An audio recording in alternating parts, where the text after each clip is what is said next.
Hey, welcome to Transformation Fridays. This is Chani. So, we're going to talk about death today and explore this idea of death. I want to put a couple of things out there. The very first thing I want to do is broaden our lens.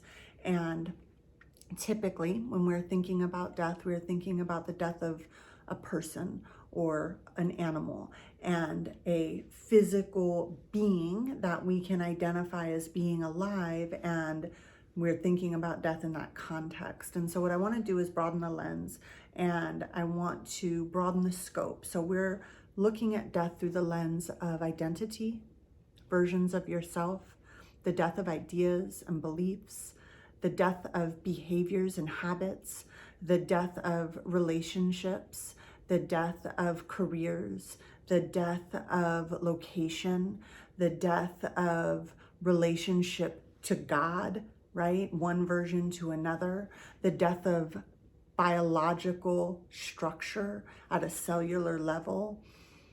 All of these different forms of death exist within our experience. And when we can choose to put all of them in to this concept and to this idea of death, it starts to soften a bit. And sort of the analogy is like if death, when we think of it in terms of physical beings, right? People or animals, it's this concrete block. It's going from form to nothingness.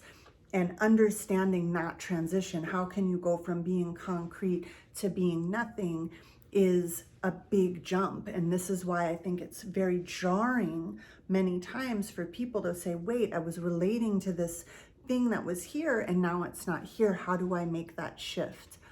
And so when we start to put all these other things into it, instead of moving this concrete block, we're now we've got a pile of sand. As we've got all of these different things in there. And so it's a lot easier to take a pile of sand and move it over here and sort of spread it out and look at it and see how we can relate to it than it is to move a concrete block and see it as concrete and then see it as nothing.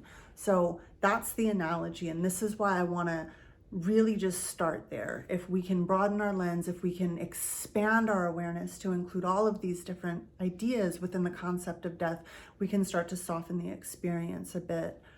Now, the other thing that I want to put on the table here is as we're moving through the experience of death, and while grief is a very personal experience and moving through all of the emotions that come with no longer being able to relate to a person or an animal any longer in the form that it was in, and now having to experience a relationship with it over here, if we can do that with ourselves and we can relate to ourselves no longer as one thing, honor the death of that, and now relate to ourselves as something else. As an example, I am no longer a drug addict. I am now a clear-minded, sober individual, right? And so you're honoring the death of one version of yourself and now having a relationship with this new version of yourself. If we can do that with ourselves, now we can start to apply that to the death of a person or a pet, and have a little bit of an easier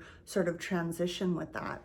And when I say easier, what happens, I think, is when we have the experience of death and we experience the sadness is coming from the belief of loss. And so we are seeing that we have lost something, that something is no longer there. And while the form is no longer there, what has not gone anywhere, what we have not lost, is the essence and is the relationship. And so what's on the other end of that spectrum is gratitude. And when we can exist in that space of gratitude for the relationship and for what we were given and what we've received and what we were able to give, then we start to shift our relationship to being able to honor what was as what still is, rather than seeing it as gone.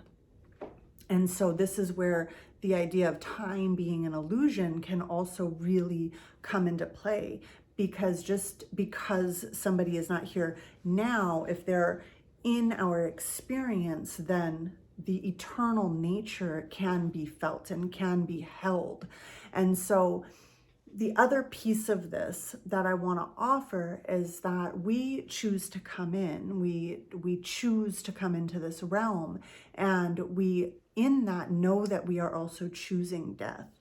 And because of that, many times people are coming in as a response to a collective desire for expansion. And so we see this a lot of times in very prominent sort of advocates for change or leaders. They are a physically manifested response, a spiritual response that we have called into existence as a species to facilitate our expansion.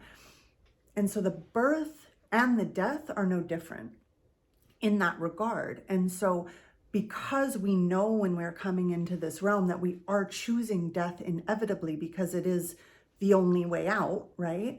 Million ways in, only one way out.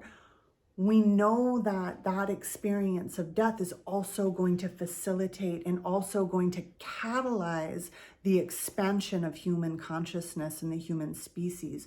So if we can start to look at death as a natural sort of occurrence within the experience of life and not just from the intellectualized perspective of, oh, well, yeah, everybody dies, but really understanding that the choice to come in was agreed to. And within that, the understanding that we were going to exit through death was also agreed to. We can start to lean into being able to continue to have relationship and continue to have camaraderie and love and experience with the spiritual essence of anybody or anything that has ever been a part of our experience. So I hope that this is helpful. I will see you guys all next week.